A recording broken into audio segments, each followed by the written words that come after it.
আলোচনার জন্য স্টুডিওতে আছেন রবিউল ইসলাম আওলা। যাচ্ছি তার কাছে। রবিউল, আপনাকে স্বাগত জানাই। দীর্ঘ অপেক্ষার পর অবশেষে ইরান যুক্তরাষ্ট্র আলোচনার জন্য পাকিস্তানে বসেছে এবং আলোচনা বলা যায় পরোক্ষ আলোচনা শুরু হয়েছে। কি চলছে, কি হচ্ছে সেখানে? ধন্যবাদ জাফর। এই আলোচনা কিন্তু বিশ্ব শান্তির জন্য, অর্থাৎ এই আঞ্চলিক যে নিরাপত্তা ব্যবস্থা এবং মধ্যপ্রাচ্য সহ যে উত্তপ্ত পরিস্থিতি, সেই উত্তপ্ত পরিস্থিতির জন্য কি আলোচনা কিন্তু খুবই গুরুত্বপূর্ণ জাফর। এই মুহূর্তে আমার কাছে সর্বশেষ যে খবর সেটি হলো যে পাকিস্তানের প্রধানমন্ত্রীর সঙ্গে মার্কিন ভাইস প্রেসিডেন্ট জেডি ভ্যান্স আলোচনা করেছেন। তার আগে ইরানি প্রতিনিধির সঙ্গে শাহবাজ শরীফের বৈঠক হয় এবং তারও আগে কিন্তু পাকিস্তানের যে সেনাপ্রধান তার সাথে বৈঠক করে ইরানের প্রতিনিধি, এবং এরপরে কিন্তু শাহবাজ শরীফের সঙ্গে বৈঠকের পর আবারও সেনাপ্রধানের সঙ্গে বৈঠক হয়েছে ইরানের প্রতিনিধি, আর সেই ফাঁকে মার্কিন ভাইস প্রেসিডেন্ট জেডি ভ্যান্সের সঙ্গে শাহবাজ শরীফের বৈঠক হয়। এই বৈঠকটা কিন্তু এখন পর্যন্ত আমরা যতটুকু জানতে পারছি যে পরোক্ষ আলোচনা, এবং সেই আলোচনার এখনও দুপক্ষ সরাসরি বৈঠকে সম্ভাবনা নেই। তবে বিভিন্ন বিষয়গুলো যেটি এই মুহূর্তে সবশেষ খবর, সেখানকার সাংবাদিকরা বিভিন্ন আন্তর্জাতিক গণমাধ্যমের যে খবরটি আসছে যে দুপক্ষের সরাসরি আলোচনার সম্ভাবনা রয়েছে, তবে কিছু ক্ষেত্রে এখনও সেই সম্ভাবনা নাও হতে পারে, কারণ তাদের বিষয়ে দুই পক্ষের যে আলোচনার শর্ত রয়েছে এবং সেই আলোচনা যদি ফলপ্রসূর দিকে যায়, অর্থাৎ তারা যদি দুই পক্ষ যে ছাড় দেওয়ার মন মানসিকতা হয়, তবেই এই আলোচনা সরাসরি হতে পারে। আরেকটি বিষয় যে ইরান সদিচ্ছা দেখালে যুক্তরাষ্ট্র সহযোগিতার হাত বাড়িয়ে দেবে বলে এরই মধ্যে মার্কিন ভাইস প্রেসিডেন্ট তিনি বলেছেন।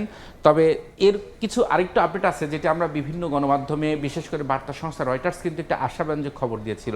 সেটি হলো কাতার সহ বিদেশি ব্যাংকগুলোতে ইরানের যে সম্পদ রয়েছিল সেই সম্পদগুলো কিন্তু বাজেয়াপ্ত যেগুলো করা হয়েছিল সেই সম্পদ কিন্তু ফেরত দিতে সম্মতি জানিয়েছিল যুক্তরাষ্ট্র। এটি ইরানের যে কর্মকর্তা তাদের সূত্রের বরাত দিয়ে বার্তা সংস্থা রয়টার্স এই খবর প্রকাশ করেছিল, কিন্তু এই খবরের কিন্তু পরপরই, এই খবর প্রকাশের পরপরই হোয়াইট হাউসের পক্ষ থেকে কিন্তু এটি অস্বীকার করা হয়েছে, বলছে এই ধরনের কোনো হয় না। আরেকটি বিষয় যে যুক্তরাষ্ট্র কিন্তু বিশ্বাস নেই। আপনি জানেন যে ইরানের যে পররাষ্ট্রমন্ত্রী আব্বাস আরাকচি, তিনি কিন্তু জার্মানির তার যে পররাষ্ট্রমন্ত্রী তাদের সাথে কথা বলেছেন এবং সেই আলোচনায়, সেই বৈঠকে তিনি বলেছেন যে আমরা একটি অবিশ্বাস নিয়ে, মানে আস্থা ছাড়াই যুক্তরাষ্ট্রের সঙ্গে বৈঠকে বসছি, এবং সেই বৈঠকে তারা যদি ছাড়টা দেয় তাহলে কিন্তু এই মানে তাদের যে প্রস্তুতি, সেই প্রস্তুতি হয়তো নাও হতে পারে। আরেকটি বিষয় যে আলোচনা ব্যর্থ হলে কিন্তু আমরা আগের প্রতিবেদন, আপনার সাথে আলোচনার আগে যে প্রতিবেদনটি দেখলাম, তিনি কিন্তু বলেছেন যে হরমুজ প্রণালী খুলে দেওয়া হবে। ট্রাম্প কিন্তু এটি বলেছেন, কিন্তু ট্রাম্পের বক্তব্যের সাথে বাস্তবতার কোনো সম্পর্ক নেই এখন পর্যন্ত আমরা দেখেছি, কারণ তিনি প্রচণ্ড হামলার হুমকি দিয়েছিলেন, বড় ভয়াবহ হামলার হুমকি দিয়েছিলেন। সেই হামলার পরপরে কিন্তু আবার তিনি ইউটার্ন করলেন, অর্থাৎ যুদ্ধবিরতির ঘোষণা দিলেন।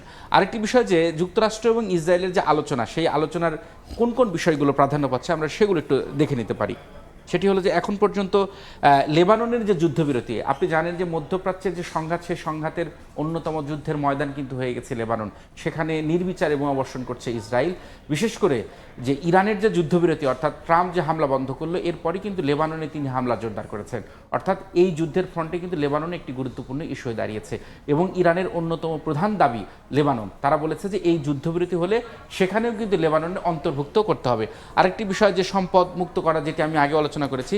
আরেকটি বিষয় ইরানের কিন্তু এখন পর্যন্ত সবচেয়ে বড় যে দাবি, সেটি হলো পারমাণবিক কর্মসূচি, অর্থাৎ ইরানে যে পরমাণু অস্ত্রধর হতে দেওয়া, সেটা তারা দিতে চায় না, এবং সে বিষয়ে কিন্তু যুক্তরাষ্ট্রের অবস্থান খুবই স্পষ্ট, এবং ইরানও কিন্তু এ বিষয়ে স্পষ্ট। তারা পরমাণু অস্ত্রের মালিক হতে চায় না, বা তারা পরমাণু অস্ত্রের অধিকারী হতে চায় না, কিন্তু তাদের মূল দাবি তাদের যে ইউরেনিয়াম সমৃদ্ধকরণ, সেই কর্মসূচি তারা বন্ধ করতে চায় না।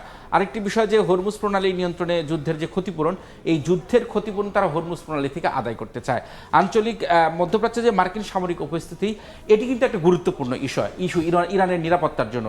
তারা বলেছে যে এই সামরিক যে উপস্থিতি থাকলে তারা এই যুদ্ধবিরতি মেনে নেবে না। তবে যুক্তরাষ্ট্রের পক্ষ থেকে বলা হয়েছে যে এইখানে কিন্তু যুক্তরাষ্ট্রের একটা প্রেস্টিজ বা তাদের একটা সম্মানের বিষয় আছে, কারণ এই যুদ্ধের পর যদি মার্কিন সামরিক উপস্থিতি মধ্যপ্রাচ্য থেকে কমে যায়, এটি কিন্তু তারা মানতে চাইবে না।